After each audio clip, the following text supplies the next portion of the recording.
똑똑한 사람이 하루아침에 알거지가 되는 방법은 딱 세 가지입니다. 술, 여자, 그리고 레버리지입니다. 이 중에서 앞에 두 가지는 즐거움이라도 주지만 마지막 하나인 빚을 내서 하는 투자는 고통만 남기고 당신을 파멸로 이끌 겁니다. 만약 당신이 지금 남의 돈을 빌려서라도 빨리 부자가 되고 싶은 마음이 간절하다면 제가 하는 말이 아주 거북하게 들릴지도 모르겠습니다. 하지만 역사는 언제나 같은 패턴으로 반복됩니다. 서두르는 자는 결국 모든 것을 잃습니다. 사람들은 왜 빚을 낼까요? 이유는 아주 단순합니다. 빨리 부자가 되고 싶기 때문입니다. 천천히 부자가 되는 건 지루하고 옆집 누구는 빚을 내서 아파트를 사고 주식을 사서 몇 억을 벌었다는 소리가 들려오면 배가 아파서 견딜 수가 없는 겁니다. 질투는 인간을 멍청하게 만드는 아주 강력한 감정입니다. 내 친구가 나보다 멍청해 보이는데 나보다 돈을 더 많이 벌 때 그 상황을 참지 못해서 무리하게 판돈을 키우는 순간이 바로 지옥행 급행 열차의 티켓을 끊는 순간입니다. 제가 투자 세계에서 꽤 오랫동안 살아남아 보니 정말 비상한 머리를 가진 똑똑한 사람들이 빚 때문에 무너지는 꼴을 수없이 봐왔습니다.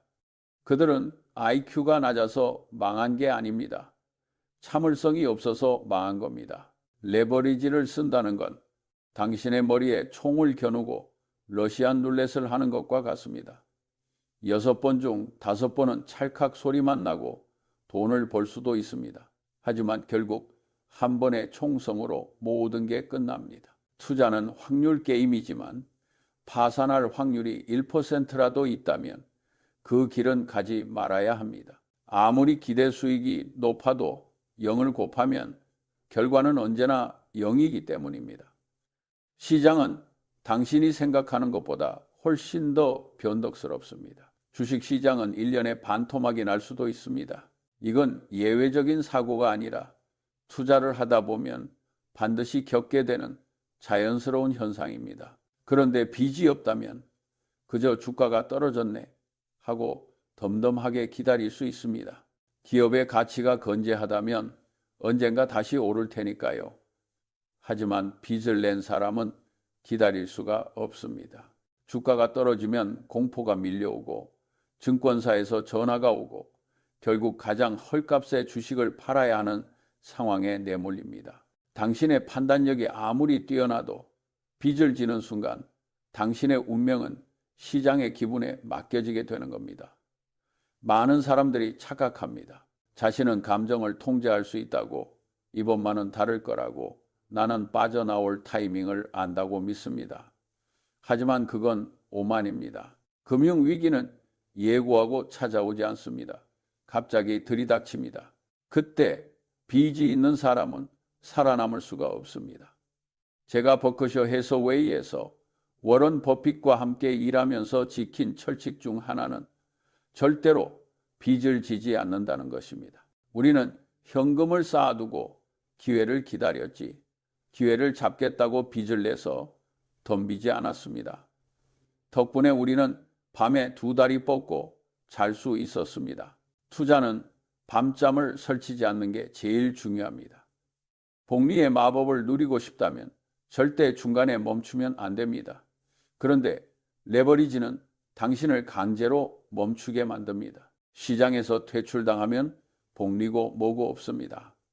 다시 시작할 종잣돈조차 남지 않기 때문입니다. 인생은 깁니다. 천천히 부자가 되는 것도 나쁘지 않습니다. 오히려 그게 가장 확실한 길입니다. 빚을 내서 수익률을 2배, 3배로 튀기고 싶은 유혹은 강렬하겠지만 그건 사기꾼들이나 하는 짓입니다. 건전한 상식을 가진 사람이라면 자신이 가진 것 안에서 투자해야 합니다. 물론 빚을 잘 활용하면 돈을 더 빨리 벌 수도 있다는 경제학 교수들의 이론을 저도 압니다. 하지만 그 이론에는 인간의 심리가 빠져 있습니다. 빚을 지면 사람은 조급해집니다. 시야가 좁아지고 단기적인 변동에 일희일비하게 됩니다. 장기적으로 훌륭한 기업을 보유한다는 원칙을 지킬 수가 없게 됩니다. 마음의 평화가 없는 상태에서 내리는 결정은 대부분 멍청한 결정이 됩니다. 그래서 빚은 지능을 떨어뜨리는 마약과도 같습니다. 한국 상황을 보면 부동산이든 주식이든 빚을 내서 사는 게 당연한 문화처럼 되어 있는 것 같아 우려스럽습니다. 남들이 다 하니까 나만 안 하면 뒤처지는 것 같은 공포감, 그게 바로 군중심리입니다. 하지만 투자의 세계에서는 다수가 가는 길이 벼랑 끝일 때가 많습니다. 남들이 빚을 내서 축제를 즐길 때 오히려 현금을 쥐고 조용히 관망하는 태도가 필요합니다. 그리고 그 거품이 터지고 사람들이 공포에 질려 물건을 집어던질 때 그때 빚 없이 모아둔 현금으로 헐값에 사는 것, 그게 진정한 기회입니다. 젊은 시절에는 빨리 성공하고 싶어서 안달이 나기 마련입니다. 저도 그랬습니다. 하지만 되돌아보니 가장 큰 수익은 엉덩이에서 나왔습니다. 머리가 아니라 엉덩이로 돈을 버는 겁니다. 좋은 주식을 사놓고 그냥 깔고 앉아 있는 겁니다. 그런데 빚을 내면 엉덩이를 붙이고 있을 수가 없습니다. 이자가 나가고 만기가 다가오고 담보 비율을 맞춰야 하니까요. 스스로를 쫓기게 만들지 마세요. 시간은 빚을 진 사람에게는 적이지만 현금을 가진 사람에게는 가장 좋은 친구입니다. 가끔 어떤 사람들은 이렇게 반문합니다. 지금처럼 금리가 낮을 때 레버리지를 안 쓰는 건 바보 아닙니까? 하지만 금리는 언제든 변합니다. 당신이 예측할 수 없는 외부 변수는 세상에 너무나 많습니다. 전쟁이 날 수도 있고 전염병이 돌 수도 있고 정부 정책이 바뀔 수도 있습니다. 빚을 내서 투자한다는 건 이 모든 불확실성이 내 편일 것이라고 베팅하는 것과 다름없습니다. 그건 투자가 아니라 도박입니다. 그리고 도박판의 끝은 언제나 같습니다. 진정한 부자는 돈이 많은 사람이 아니라 누구에게도 얽매이지 않는 사람입니다. 빚은 당신을 타인에게, 은행에게, 시장의 변동성에 얽매이게 만듭니다. 자유를 저당 잡혀서 얻은 수익이 무슨 의미가 있겠습니까? 저는 제 인생에서 단 한 번도, 단 1달러도 빚을 내서 주식을 산 적이 없습니다. 그래도 충분히 부자가 되었습니다. 조금 늦더라도 내 돈으로 내가 이해하는 기업에 투자해서 밤에 편안하게 자는 길을 택하세요. 그게 진짜 승리자가 되는 길입니다. 세상은 복잡해 보이지만 진리는 언제나 단순합니다. 버는 것보다 덜 쓰고 남은 돈을 현명하게 투자하고 빚을 멀리하는 것. 이 단순한 원칙만 지켜도 당신은 남들보다 훨씬 앞서갈 수 있습니다. 똑똑한 척하며 복잡한 금융기법이나 레버리지를 끌어다 쓰는 사람들은 결국 시장의 파도에 휩쓸려 사라질 겁니다. 부디 멍청한 짓을 피하는 데 집중하세요. 그것만으로도 당신은 이미 상위 1%입니다. 다시 한번 강조하지만 조급함을 버리세요. 부러움을 버리세요. 옆 사람이 빚을 내서 대박을 쳤다고 자랑해도 그냥 웃어 넘기세요. 그 사람의 운은 오래가지 않습니다. 시장은 인내심 없는 사람의 돈을 인내심 있는 사람에게 옮겨주는 거대한 기계와 같습니다. 당신이 그 인내심 있는 사람이 되기를 바랍니다. 빚이라는 시한폭탄을 안고 불안에 떨지 말고 튼튼한 배를 타고 항해를 즐기세요.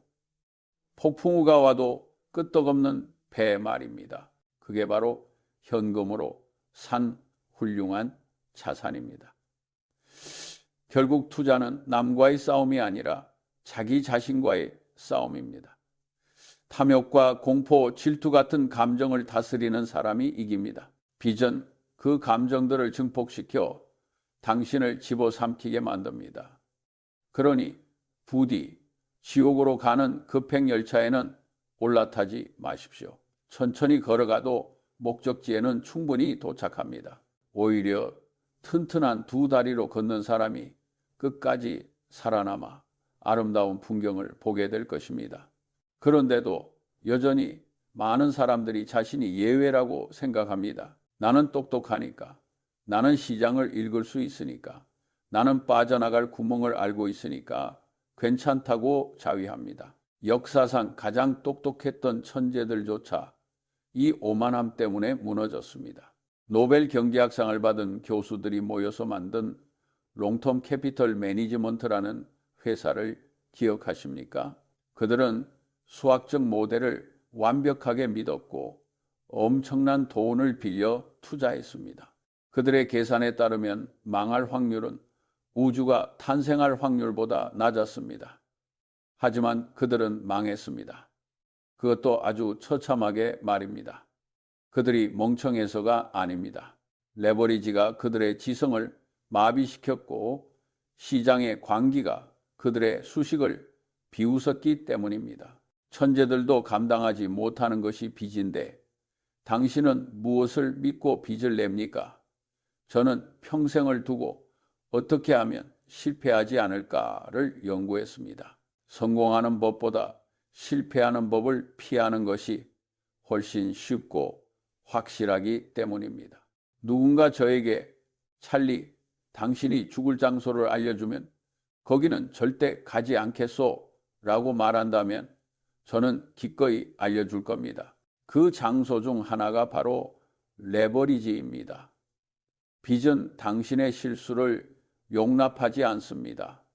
현금으로 투자하면 실수를 해도 만회할 시간이 있습니다. 좋은 기업이라면 배당을 받으며 버티면 됩니다. 하지만 빚을 내서 산 주식이 반토막이 나면 당신에게는 시간이라는 가장 강력한 무기가 사라집니다. 만회할 기회조차 박탈당한 채 시장 밖으로 쫓겨나는 것, 그것이 바로 빚이 주는 형벌입니다. 금융업계 종사자들은 당신에게 끊임없이 빚을 권합니다. 왜일까요?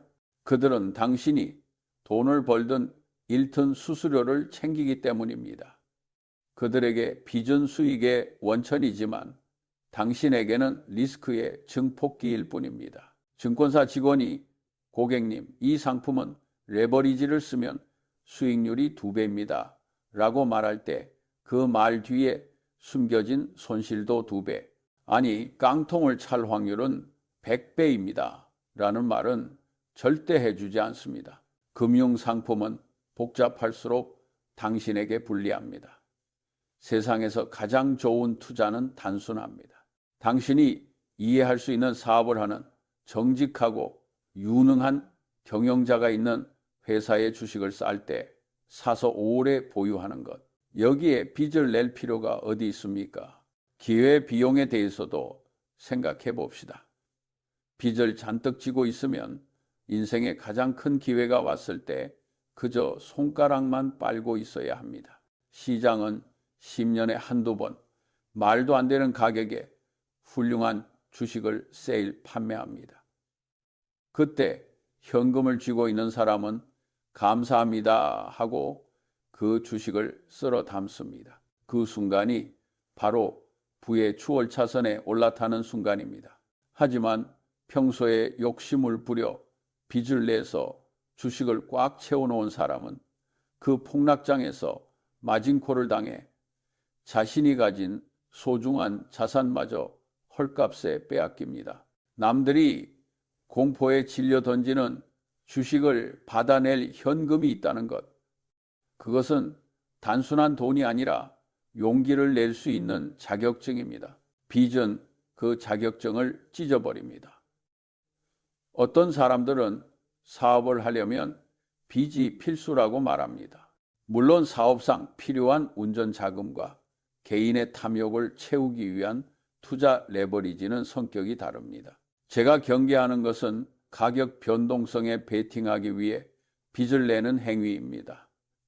내일 주가가 오를지 내릴지는 아무도 모릅니다. 신도 모릅니다. 모르는 것에 내 전 재산과 미래를 거는 것을 우리는 투기라고 부릅니다.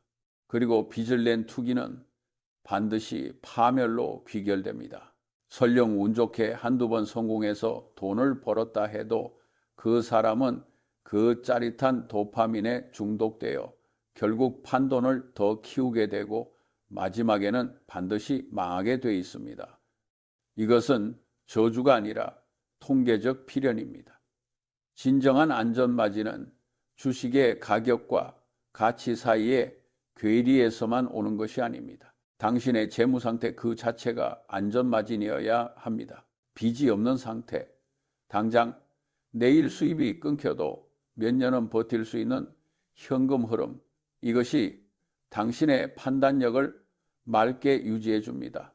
쫓기는 사람은 악수를 둡니다. 여유 있는 사람만이 이성적인 판단을 내릴 수 있습니다. 투자에서 이성은 지능보다 중요합니다. 빚을 지는 순간 당신의 뇌는 파충류의 뇌로 변합니다. 생존 본능에 사로잡혀 장기적인 비전을 보지 못하게 됩니다. 젊은 분들에게 특히 당부하고 싶습니다. 지금 당장 친구들보다 뒤처지는 것 같아 불안하십니까? 그 불안함이 당신을 빚의 구렁텅이로 밉니다. 하지만 인생은 깁니다. 저는 90이 넘어서도 투자를 하고 있습니다. 복리는 초반에는 미미해 보이지만 시간이 지날수록 기하급수적으로 폭발합니다. 그 긴 시간을 견디기 위해 필요한 것은 생존입니다. 시장에서 살아남아만 있으면 기회는 반드시 옵니다. 빚을 내서 한 방을 노리다가 시장에서 퇴출당하면 나중에 진짜 기회가 왔을 때 당신은 그 자리에 없을 것입니다. 부자가 되는 비결을 하나 더 알려드릴까요? 단순하게 사십시오. 남들에게 보여주기 위한 소비를 줄이고 그 돈으로 자산을 사십시오. 빚을 내서 좋은 차를 타고 빚을 내서 명품을 두르는 것은 나는 가난해질 준비가 되었습니다 라고 광고하는 것과 같습니다. 부자처럼 보이려고 노력하지 말고 진짜 부자가 되려고 노력하십시오. 빚 없이 스스로의 힘으로 쌓아 올린 자산만이 당신에게 진정한 자유를 줍니다. 은행의 노예로 살면서 겉만 번지르르한 삶을 살 것인지 아니면 검소하지만 누구의 눈치도 보지 않는 자유인으로 살 것인지 선택은 당신의 몫입니다. 또한 당신의 평판과 신뢰를 생각하십시오. 무리한 빚을 내서 투자를 하다 실패하면 단순히 돈만 잃는 것이 아닙니다. 가족의 신뢰, 친구와의 관계, 그리고 자기 자신에 대한 믿음까지 잃게 됩니다. 돈은 다시 벌 수 있지만 한번 무너진 신뢰와 자존감은 회복하기 어렵습니다. 저는 살면서 믿을 수 있는 사람이 되는 것을 가장 중요한 가치로 여겼습니다. 빚에 쫓겨 거짓말을 하고 약속을 어기고 초조해하는 사람은 결코 신뢰받을 수 없습니다. 투자는 돈을 불리는 과정이기도 하지만 자기 자신의 인격을 닦는 과정이기도 합니다. 그러니 부디 이 낡은 노인의 잔소리를 흘려듣지 마십시오. 세상에는 모르면 당하는 함정들이 너무나 많습니다. 그중 가장 크고 깊은 함정이 바로 레버리지입니다. 이 함정만 피해서 뚜벅뚜벅 걸어가십시오. 남들이 뛰어가다 넘어지는 것을 부러워하지 마십시오. 당신의 속도대로, 당신의 돈으로, 당신이 이해하는 곳에 머무르십시오. 그것이 가장 빠르고 가장 안전하며 가장 확실하게 부자가 되는 길입니다. 오늘 밤 빚 걱정 없이 편안하게 잠들 수 있다면 당신은 이미 많은 사람들보다 부유한 것입니다. 그 평안함을 담보로 도박을 하지 마십시오. 당신의 삶은 그보다 훨씬 가치 있기 때문입니다. 워런 버핏과 제가 수십 년간 투자를 하면서 깨달은 가장 중요한 교훈 중 하나를 더 말씀드리겠습니다. 그것은 바로 당신에게 꼭 필요한 것을 걸고 당신에게 전혀 필요하지 않은 것을 얻으려 하지 말라는 것입니다. 이것은 정말 미친 짓입니다. 빚을 내서 투자를 한다는 건 바로 이 미친 짓을 자처하는 것입니다. 당신이 이미 가지고 있는 가족의 행복, 평온한 일상, 그리고 미래의 안전을 담보로 굳이 지금 당장 없어도 되는 더 큰 차, 더 큰 집, 남들의 부러움을 사려는 욕망을 채우려 하는 것입니다. 그것이 과연 합리적인 거래일까요? 만약 그 도박에서 실패한다면 당신은 단순히 돈을 잃는 게 아니라 소중한 사람들을 지킬 힘을 잃게 됩니다. 굳이 필요하지 않은 부를 얻기 위해 없어서는 안 될 것들을 위험에 빠뜨리는 것만큼 어리석은 일은 없습니다. 세상은 당신의 사정을 봐주지 않습니다. 당신이 빚을 갚아야 할 날짜에 맞춰서 주가를 올려주지 않습니다. 시장은 냉혹하고 무관심합니다. 당신이 벼랑 끝에 몰려 있을 때 시장은 구원의 손길을 내미는 것이 아니라 오히려 등을 떠밀 것입니다. 이것이 자본주의의 생리입니다. 반대로 당신이 튼튼한 현금이라는 땅 위에 서 있다면 시장이 요동쳐도 당신은 그 리듬에 맞춰 춤을 출 수 있습니다. 레버리지는 당신을 벼랑 끝으로 데려가지만 인내심과 현금은 당신을 튼튼한 땅 위에 세워둡니다. 비가 올 때 우산을 뺏기는 사람이 되지 말고 비가 올 것을 대비해 튼튼한 집을 짓는 사람이 되십시오. 마지막으로 인생을 길게 보십시오. 저처럼 90이 넘도록 살다 보면 자연스럽게 알게 되는 것들이 있습니다. 빨리 부자가 된 사람보다 끝까지 망하지 않고 살아남은 사람이 진정한 승자라는 사실입니다. 이솝 우화의 거북이가 토끼를 이기는 이유는 토끼가 잠을 자서가 아니라 거북이가 멈추지 않았기 때문입니다.